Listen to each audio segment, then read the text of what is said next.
gozo tenho em meu coração. Creio eu na Bíblia, livro de meu Deus. Para minha Bíblia é o maná do céu, mostra-me o caminho para o lar celestial. Acho eu na Bíblia graça divina. Saudamos a todos os irmãos e amigos do portal Escola Bíblica Dominical com a paz de nosso Senhor e Salvador Jesus Cristo. Agradecemos a Deus por mais esta oportunidade que Ele nos concede de podermos dar início a mais uma pré-aula da revista Jovens da CPAD. Hoje comentaremos a lição de número 10, que traz como tema Eu creio que posso fazer a diferença. Sugerimos que você assista ao vídeo de introdução desse trimestre, bem como as demais aulas anteriores a esta, através dos links relacionados na descrição deste vídeo. Divulgue o portal EBD aos seus amigos, irmãos, alunos e demais professores da Escola Bíblica Dominical. Esta ferramenta foi criada para auxiliar professores e alunos no aprendizado da Palavra de Deus. Lembramos ainda que você poderá baixar o esboço desta aula através do portal. Amados e queridos professores, como objetivos para esta aula, seus alunos deverão saber que, primeiro, somos cidadãos do Reino de Deus. Segundo, temos uma missão evangelizadora no Reino. Terceiro, precisamos cumprir nossa missão social. Como servos ou servas do Senhor Jesus, será que temos feito a diferença na vida das pessoas que nos cercam? Temos mostrado o poder de Deus aos outros através da nossa vida? Nosso testemunho tem levado os que nos observam a glorificar a Deus? Se a nossa resposta for afirmativa a estas questões, é um bom sinal de que estamos fazendo a diferença. Agora, se for negativa, é preciso que revejamos a nossa posição como cidadãos do Reino de Deus. No texto bíblico desta lição, que encontra-se baseado no Evangelho de Mateus, capítulo 5, versos 13 a 20, o Senhor Jesus usa a figura do sal e da luz para ensinar aos seus discípulos sobre o caráter cristão. O Senhor mostra através desse ensino que é possível sim influenciarmos o mundo, exercendo uma influência positiva através da nossa maneira de viver. Aquilo que somos, isto é, o nosso caráter, em Jesus deve influenciar naquilo que fazemos, ou seja, na maneira como vivemos no mundo. Por esta razão é que ele nos denomina de sal da terra e luz do mundo. O sal e a luz são elementos concretos, bem conhecidos pelos discípulos de Jesus, assim como é de nós todos. O Senhor usa esses elementos para ensinar uma verdade espiritual. Para entendermos melhor o que Jesus queria ensinar, é preciso que saibamos primeiro quais são as funções do sal e da luz. As duas principais funções do sal é preservar e dar sabor. Ele é importantíssimo, pois preserva alguns alimentos da corrupção. Vejamos como exemplo o caso das carnes e dos peixes.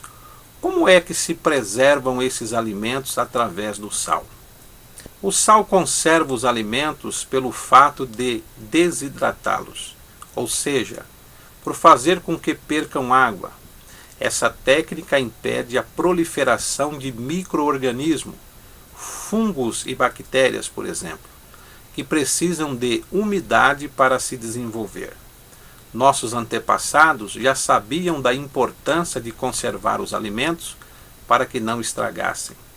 Na época da pré-história, quando os homens voltavam da caça, deixavam a carne que sobrava perto do fogo para receber calor e fumaça até ficar bem seca. Foi assim que surgiu um dos primeiros métodos de conservação de alimentos, a defumação. Defumar, secar ao sol e salgar retiram a água dos alimentos e são um dos métodos mais antigos de conservação desenvolvidos pelo ser humano.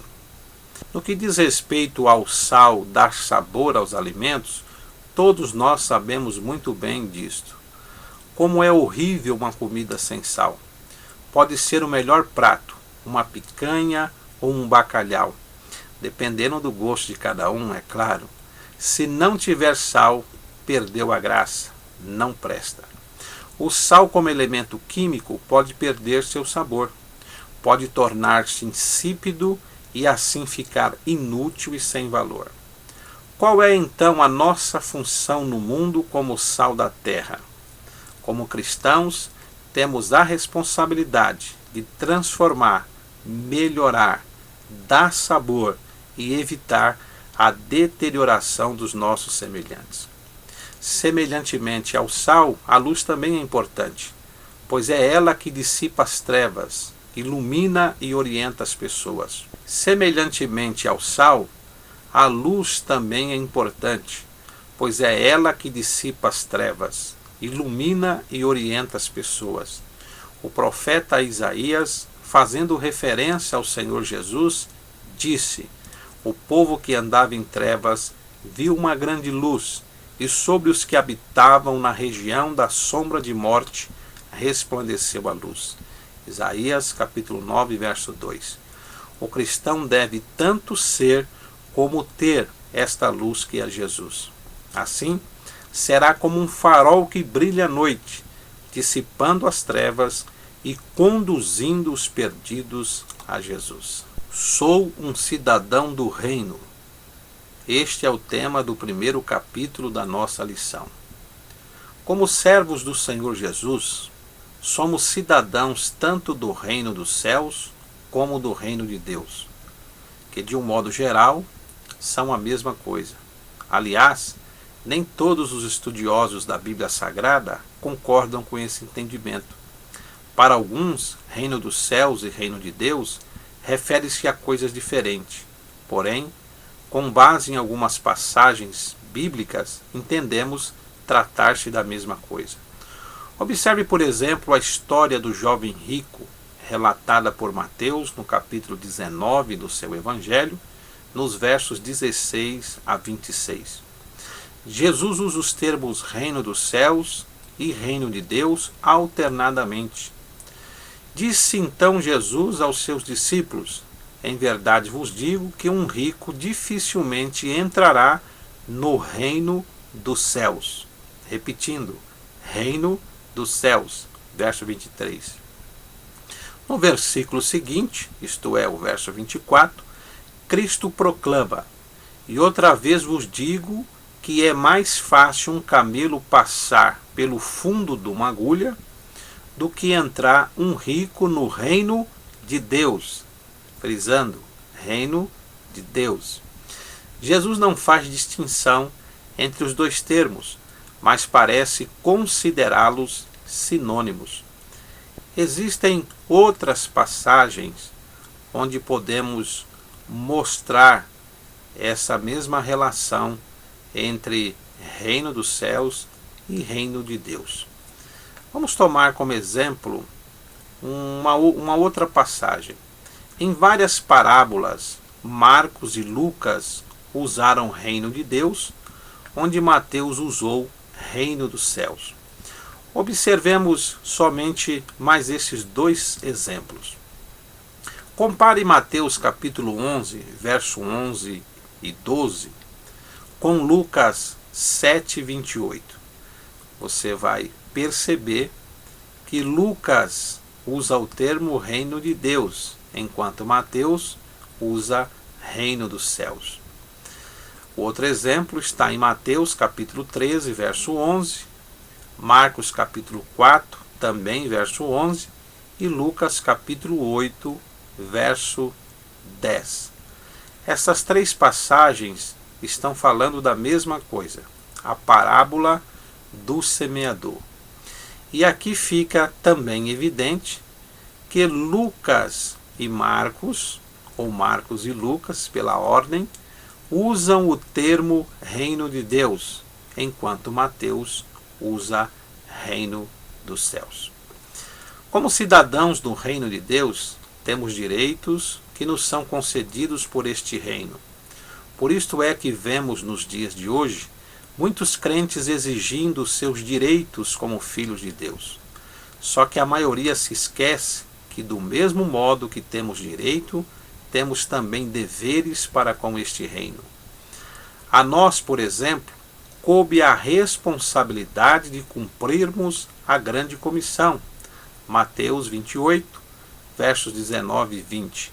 Portanto, ide, ensinai todas as nações, batizando-as em nome do Pai, e do Filho e do Espírito Santo, ensinando-as a guardar todas as coisas que eu vos tenho mandado. E eis que estou convosco todos os dias, até a consumação dos séculos. Amém. Como diz o comentarista da lição, cidadãos do reino de Deus são aqueles que buscam a realização da vontade de Deus neste mundo. Olhem só o que Jesus ensinou na oração do Pai Nosso. Portanto, vós orareis assim: Pai nosso que estás nos céus, santificado seja o teu nome. Venha o teu reino. Seja feita a tua vontade, tanto na terra como no céu. Mateus capítulo 6, versos 9 e 10. No capítulo 2 da nossa lição, o comentarista traz como tema nossa missão evangelizadora do reino. Em Atos capítulo 1, verso 8, está escrito assim: Mas recebereis poder ao descer sobre vós o Espírito Santo, e sereis minhas testemunhas, tanto em Jerusalém como em toda a Judéia e Samaria e até os confins da terra. Esse tem sido, talvez, o versículo mais pregado nas igrejas e nas conferências missionárias. Através dele, o Senhor Jesus tem desafiado muitas vidas para a realização da obra evangelizadora. O pastor Edson Queiroz conta-nos que em sua igreja ele prega esse versículo pelo menos 2 vezes por ano. E diz também que uma certa feita foi interrogado por um jovem, já cansado de ouvi-lo pregar sobre este tema, que lhe perguntou: Pastor, até quando o senhor vai pregar este sermão? O pastor lhe respondeu: até que o irmão vá para o campo missionário. Essa deve ser a postura da igreja: pregar sobre missões até que todos estejam envolvidos nesta tarefa. Em seu livro A Igreja Local e Missões, o pastor Edson Queiroz diz que Atos 1 e 8 revela o plano de Deus para a igreja e a maneira que ela deve cumprir a missão ou a sua missão evangelizadora. Em primeiro lugar, missões devem ser realizadas no poder do Espírito. Olhe só o que diz a parte A de Atos 1 e 8. Recebereis poder. O vocábulo grego aqui traduzido por poder, o poder que o Espírito Santo haveria de trazer-nos, é dunamis, do qual se deriva o termo moderno dinamite. Não tem o sentido de autoridade, pelo contrário, significa força, energia. Os apóstolos e os crentes da igreja primitiva jamais teriam conseguido realizar tamanha tarefa se não estivessem realizando-a no poder do Espírito Santo. Um escritor por nome Robertson, comentando sobre Mateus 28 e 18, ele diz assim: trata-se do mais sublime de todos os espetáculos contemplarmos o Cristo ressurreto, sem dinheiro, exército ou Estado, a encarregar o seu grupo de 500 homens e mulheres da conquista do mundo, levando-os a crer ser possível realizar tal tarefa com tão séria paixão e poder. O Pentecostes ainda viria, mas a fé dinâmica já orientava os crentes naquela montanha da Galileia. Guarde isso. O Espírito Santo não é derramado sobre a igreja para que ela fique dentro de quatro paredes, mas sim para que ela realize a tarefa missionária. Portanto, ide e fazei discípulos de todos os povos. Mateus 28, 19. Grave mais isto aqui. A igreja que se diz estar no poder do Espírito tem a obrigação de cumprir o ide de Jesus. Marcos 16, 15 a 16. Ide por todo o mundo e pregai o Evangelho a toda criatura. Missões também deve ser realizada através do testemunho. E sereis minhas testemunhas, também diz Atos 1 e 8. O testemunho é o fruto de uma vida cheia do Espírito. Isto é, todo crente cheio do Espírito tem que ser uma testemunha de Jesus Cristo. Testemunha é uma pessoa que viu algum acontecimento e é solicitada para relatá-lo. Jesus quer que sejamos testemunhas do que ele fez e está fazendo por nós e em nós. Quando Deus nos abençoa, o que é que ele espera de nós? Simplesmente que testemunhemos o seu amor e a sua graça, a fim de que os pecadores que nos ouvem se convertam a Cristo. O pastor Edson faz a seguinte pergunta: por que quando Deus nos salva, não nos leva imediatamente para o céu? Talvez esse seja o pensamento de alguns crentes. Puxa, aceitei Jesus, conheci a verdade, estou salvo, por que ele já não me leva direto para o céu? Aí termina com todo o sofrimento, com toda a dificuldade desta terra. Sabe por quê ele não faz isso? Porque ele quer usar a minha e a tua vida como testemunho para que outros também recebam ao Senhor Jesus. Quantos conheceram a Jesus através do testemunho de outra pessoa? Será que alguém pode dizer que conheceu o Senhor através do meu ou do seu testemunho? Pense nisso. Em terceiro lugar, missões devem ser realizadas em todos os lugares. Continuidade de Atos 1:8. Tanto em Jerusalém, como em toda a Judéia e Samaria e até os confins da terra. Estão redondamente enganados aqueles que pensam que a igreja só deve evangelizar seu bairro. Deus quer implantar o seu reino em todas as tribos, povos, línguas e nações.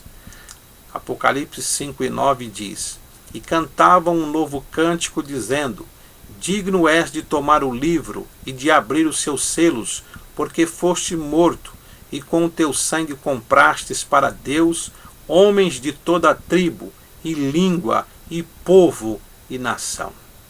Realmente é um pensamento muito equivocado, porque eu fico imaginando se alguns missionários, como é o caso da nossa denominação, Daniel Berg e Gunnar Wingre, se eles tivessem pensado assim: eu vou evangelizar só o meu bairro, eu vou evangelizar só a minha cidade, certamente não teríamos uma das igrejas maiores desse Brasil, que é o caso da Assembleia de Deus. Isso teria ocorrido de igual modo com outras denominações, se missionários cheios do Espírito Santo não tivessem se dispostos a deixarem o seu bairro, a sua cidade, o seu estado, o seu país ou até mesmo o seu continente, para ir até os confins da terra levar a palavra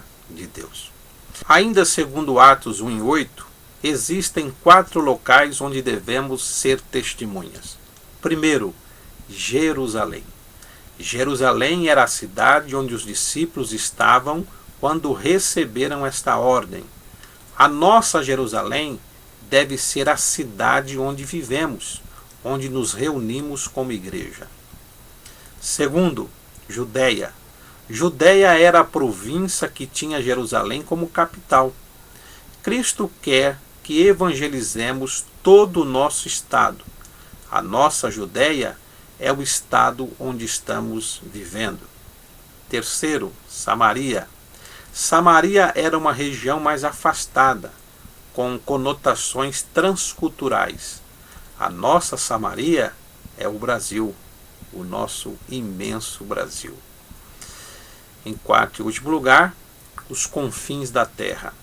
Jesus quer que sejamos suas testemunhas em todas as nações da terra. Portanto, quando estamos evangelizando, além de cumprirmos com a ordem de Jesus, também estamos dando testemunho daquilo que Ele fez e está fazendo em nossas vidas. No terceiro e último capítulo da nossa revista, temos como tema Missão Social. Por ocasião da lição 8, intitulada Eu Creio na Igreja de Cristo, fizemos menção da responsabilidade da Igreja com relação à obra social, onde citamos Mateus capítulo 25, versos 41 a 45, o qual fazemos questão de repeti-lo. Então dirá também aos que estiverem à sua esquerda: Apartai-vos de mim, malditos, para o fogo eterno, preparado para o diabo e seus anjos, porque tive fome e não me destes de comer, tive sede e não me destes de beber, sendo estrangeiro, não me recolhestes, estando nu, não me vestistes, e estando enfermo e na prisão, não me visitastes. Então eles também lhe responderão, dizendo: Senhor, quando te vimos com fome, ou com sede, ou estrangeiro, ou nu, ou enfermo, ou na prisão, e não te servimos? Então lhes responderá, dizendo: Em verdade vos digo que, quando a um destes pequeninos o não fizestes, não o fizestes a mim. A igreja deve olhar para os necessitados. Isto inclui não somente pregar o Evangelho, mas também atender os carentes em suas necessidades. Quando procedemos assim para com o próximo, estamos demonstrando o amor de Deus que existe em nós. E isto pode levá-los a glorificarem ao Senhor, ou até mesmo fazer com que eles aceitem ao Senhor Jesus. Não nos esqueçamos do que disse Tiago: Meus irmãos, que aproveita se alguém disser que tem fé e não tiver as obras?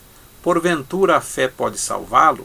E se o irmão ou a irmã estiverem nus e tiverem falta de mantimento cotidiano, e algum de vós lhes disser: Ide em paz, aquietai-vos e fartai-vos, e lhes não derdes as coisas necessárias para o corpo, que proveito virá daí? Assim também a fé, se não tiver as obras, é morta em si mesma. Tiago capítulo 2, versos 14 a 17. Fé não consiste só em palavra, meus amados. Fé, acima de tudo, consiste em ações, em atitudes. É tremendo isso que Tiago diz, porque é comum vermos algumas pessoas que, até por dificuldade de se expor, ela procura um amigo, um irmão que ela gosta mais, que tem mais intimidade, e abre o coração apresentando a sua necessidade. E aí, a maioria das pessoas agem da seguinte maneira: Deus vai te dar vitória, Deus vai te abençoar, Deus vai tirar você dessa situação. Legal, palavra de ânimo, palavra de encorajamento, mas se você não fizer nada, meu amado, a sua fé é morta. Nós precisamos sim dar uma palavra de encorajamento, uma palavra de ânimo, mas também temos que ajudar quando podemos.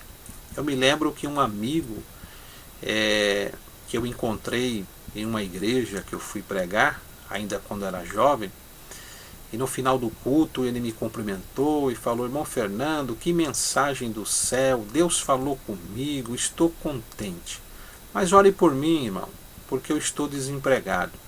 Inclusive eu vim a pé para a igreja e vou voltar a pé.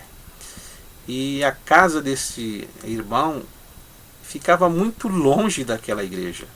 E eu disse para ele, olha, vou orar por você sim, viu, irmão? Deus vai te dar vitória. Cumprimentei ele e comecei a ir embora. Nessa época eu não tinha carro, eu também estava de ônibus. Mas o Espírito Santo falou ao meu coração. Que fé que é esta, Fernando? Você tem condições de dar o dinheiro para o rapaz. Não somente pegar o ônibus de volta para casa, mas ajudá-lo com a condução desta semana. E eu falei, Senhor, eu não tenho muito aqui. O pouco que você tem, compartilhe com ele. Eu então voltei, chamei o irmão e falei, meu amado, olha, eu não tenho muito para te ajudar, mas eu tenho isso aqui. Ele, ao receber aquele pequeno valor, ele chorou, deu glória a Deus e disse, é por isso que eu amo a Deus, porque Deus cuida de mim. Esse é um pequeno exemplo. Nós temos que ter fé. A nossa fé, ela tem que ser firme, constante, inabalável. Mas só fé, sem obras, esta fé é morta. Ajudemos. Pois a Bíblia diz que se nós podemos fazer o bem e não fazemos, estamos pecando. Uma outra maneira de fazermos a diferença enquanto cumprimos com a missão social é praticando a justiça e a misericórdia. Miqueias 6:8. Ele te declarou, ó homem, o que é bom, o que é que o Senhor pede de ti, que pratiques a justiça e ames a misericórdia e andes humildemente com o teu Deus. É preciso que cumpramos com as nossas obrigações e honremos os nossos compromissos, pois o contrário disto é envergonhar tanto o Evangelho como a nós mesmos. É vergonhoso quando um cristão compra e não paga, pega emprestado e não devolve, diz que vai e não vai, fala e não cumpre. Para fazermos a diferença, precisamos testemunhar que Cristo nos transformou. Por isso, que aquele que roubava não rouba mais, aquele que enganava não engana mais, quem matava não mata mais, quem mentia não mente mais, se fumava não fuma mais, se embriagava não se embriaga mais. Assim, os que nos conheciam quando estávamos nas trevas saberão que em Cristo agora somos luz. Façamos a diferença também usando de misericórdia para com o próximo. Podemos compreender isto facilmente através da parábola do bom samaritano. Jesus prosseguiu dizendo, certo homem descia de Jerusalém para Jericó e veio a cair em mãos de salteadores, os quais, depois de tudo lhe roubarem e lhe causarem muitos ferimentos, retiraram-se, deixando-o semi-morto. Casualmente descia um sacerdote por aquele mesmo caminho e, vendo-o, passou de largo. Semelhantemente, um levita descia por aquele lugar e, vendo-o, também passou de largo. Certo samaritano que seguia o seu caminho passou-lhe perto e, vendo-o, compadeceu-se dele. E chegando-se, pensou-lhes os ferimentos, aplicando-lhe óleo e vinho, e colocando-o sobre o seu próprio animal, levou-o para uma hospedaria e tratou dele. No dia seguinte, tirou 2 denários e os entregou ao hospedeiro, dizendo, cuida deste homem, e se alguma coisa gastares a mais, eu te indenizarei quando voltar. Qual desses 3 te parece ter sido próximo do homem que caiu na mão dos salteadores? Respondeu-lhe o intérprete da lei, o que usou de misericórdia para com ele. Então lhe disse, vai e procede tu de igual modo. Essa parábola está registrada em Lucas capítulo 10, versos 30 a 37. Ela nos ensina a importância de usar de misericórdia para com o próximo. Por ali passou o sacerdote, por ali passou também o levita. Ambos se desviaram para não socorrer aquele homem. Mas o samaritano, que era desprezado tanto pelo sacerdote como pelo levita, usou de misericórdia. E o Senhor Jesus mostra aqui que quem faz a diferença não é aquele que tem uma alta posição, não é aquele que muitas das vezes é até invejado por muitos. Nós fazemos a diferença quando usamos de misericórdia para com o próximo. Quem sabe eu, você, nós teremos ou já até tivemos a oportunidade de usar de misericórdia para com alguém, pois através deste ato a pessoa que foi beneficiada pode glorificar a Deus. Concluindo, meus irmãos, o verdadeiro cidadão do reino de Deus é aquele que deseja intensamente e ora para que isto aconteça. Venha o teu reino, seja feita a tua vontade, tanto na terra como no céu. Isto só é possível quando nós, na condição de igreja do Senhor Jesus, cumprimos com a missão evangelizadora e social aqui na terra. Assim, meus amados, encerramos a nossa pré-aula de hoje, mas voltaremos, se Deus permitir, na próxima semana, quando então estudaremos a lição de número 11, intitulada Eu creio no jejum e na oração. Uma ótima aula. Fiquem todos na paz do Senhor Jesus.